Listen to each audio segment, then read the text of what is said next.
Hello, everybody. Welcome back to Green Night. It's just me, Burch. As per usual, I've got something to say. I hope you like it. Try to follow along.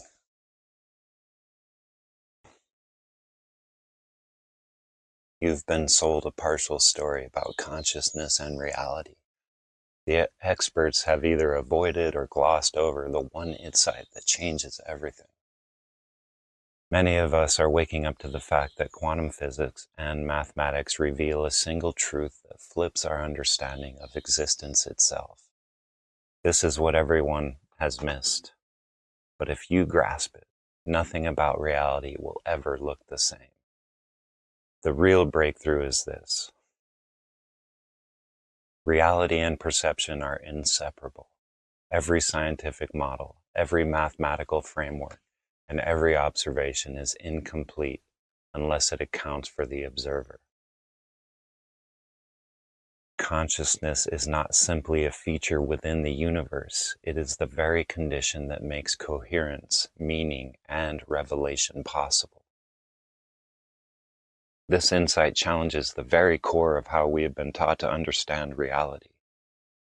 If you try to separate perception from reality, you guarantee that any claim to objective truth will collapse into contradiction and uncertainty. Reality cannot be whole, consistent, or complete without the presence of perception at its core. The foundation shifts. Reality is not something out there waiting to be discovered. It is something that depends on the act of perception itself. And it's demonstrated by scientific discovery. But we've overlooked this part, right? We just don't think about it. So this idea threatens the foundation of conventional science. It calls into question the belief that an objective observer, an independent reality, can even exist. That is why skeptics push back so strongly with their interpretation of quantum mechanics and the incompleteness of mathematical frameworks. Here's the skeptic's view of the observer effect. They admit that quantum physics can seem strange with wave functions collapsing and non-classical behavior of subatomic systems, but they say consciousness is not needed for it to work. They say when things interact, the wave function collapses from many possibilities to a single outcome. This happens through physical interaction. They believe objectivity is preserved because any measuring device leaves a real permanent record. Anyone who checks will get the same result, and that's what makes reality objective. And the key is their understanding of what objective means to them, right? Here's the response. Skeptics say consciousness is not needed for the collapse of the wave function, but every experiment begins with a choice, what to measure and how. The selection is not just a physical interaction. It is the act of setting the context that produces one outcome or the other. The observer is never truly outside the process. The experiment itself is defined by what is observed. Without this frame of perception, the notion of outcome loses its meaning, because identification of the outcome can't happen without it. In reality, the system and the observer are always linked by perception. Here's the skeptic's view on entanglement. Skeptics agree that entangled particles show a kind of instant connection, even across vast distances. But they say this is just the math of quantum physics, not evidence for any kind of non-local awareness in reality.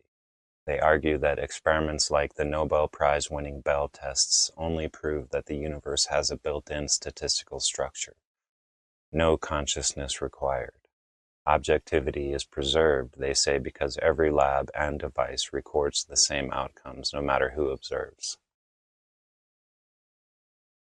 Here's the response. Entanglement does more than connect particles. It reveals a deep coherence that spans any distance. This coherence holds reality together in a unified state until something disrupts it. This coherence does not fade. It only ends when interaction or decoherence breaks it down and brings out the familiar classical world. But for decoherence to even occur, there must first be a non-local coherence. The universe begins with a shared unified structure that exists before any local observer appears. Observation collapses all the possibilities into one clear outcome. But this only works because the structure is already there in a meaningful relational form. There must be an underlying field or universal substrate that allows this coherence to persist. This field makes it possible for observation to reach back and settle outcomes, keeping the unfolding of events consistent everywhere. This substrate does not act like ordinary matter. It is non-local, self-consistent, and responsive to relationships. In this sense, it functions less like passive stuff and more like a kind of background awareness, an implicit intelligence that holds reality together. This is not consciousness as ego or identity, but as the very foundation that makes observation and coherence possible in the first place, even if awareness does not create entanglement. Reality as we know it depends on an all-pervading, structurally intelligent field. Without it, nothing would hold together long enough to be observed at all. And sentience is part of this field. Skeptics' view on the incompleteness theorem by Gödel.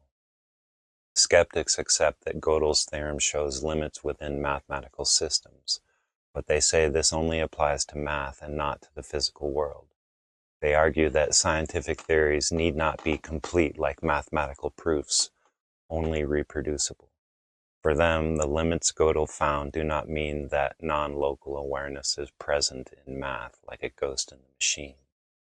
It only means mathematical symbolism cannot fully describe reality.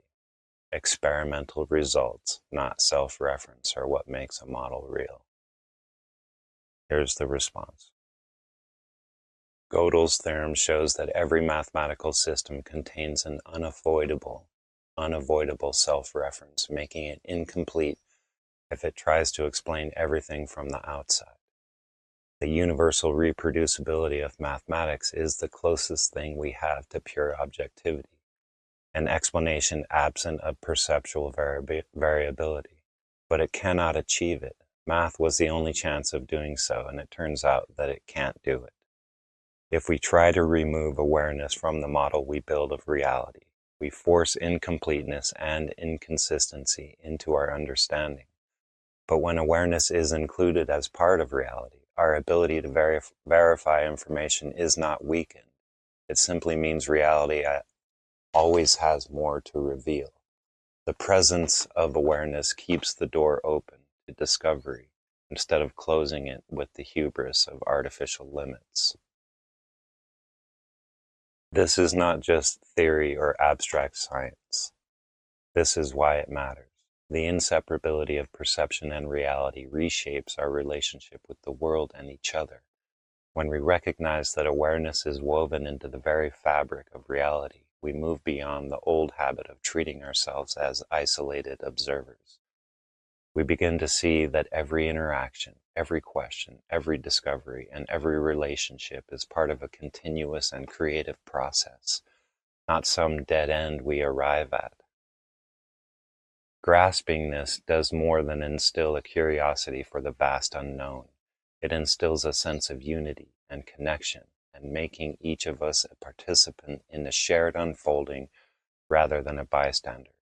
It opens the door to perpetual learning and allows our collective understanding, our civilization, to grow in new and unexpected ways. But if we keep insisting that perception is separate from truth, we trap ourselves in an endless loop.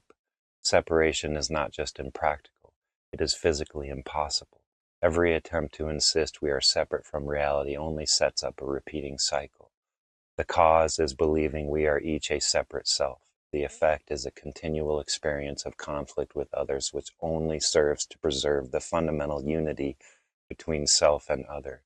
This unity cannot be undone, because neither side can truly exist independently. Right? This is what I've been saying. Self and other are one thing. They can't exist independently. But if we insist, we create a cycle, right? This cycle continues until we finally recognize our inseparability. Only then can our relationship with the world truly evolve.